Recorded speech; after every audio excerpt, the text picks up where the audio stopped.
ఈ పెద్దమ్మ దేవాలయం హైదరాబాదు నగరంలోని జూబ్లీ హిల్స్ ప్రాంతంలో ఉంది. హైదరాబాదులోని పురాతనమైన ఆలయాలలో ఇది ఒకటి. దివంగత మాజీ మంత్రి పి. జనార్దన్ రెడ్డి గారి చేత ఈ ఆలయం పునర్నిర్మాణం జరిగింది. ఈ ఆలయంలో 5 అంతస్తుల గర్భగుడి, 7 అంతస్తుల రాజగోపురం, కళ్యాణ మండపం, వసతి గృహాలు ఉన్నాయి. 1984లో హంపి విరూపాక్ష పీఠాధిపతులచే నూతన విగ్రహ ప్రతిష్టాపన జరిగింది. అనంతరం ఈ ఆలయం దినదినాభివృద్ధి జరుగుతోంది. ఎత్తైన ధ్వజస్తంభం ఉంది.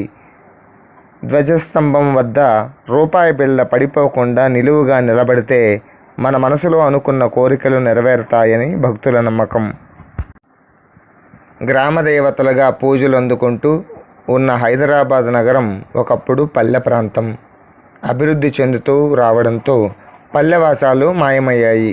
అగ్గిపెట్టెల్లా భవనాలు పెరిగిపోయాయి. ఈ ఆలయంలో 5 ప్రధాన ఉత్సవాలు చాలా ఘనంగా నిర్వహిస్తారు.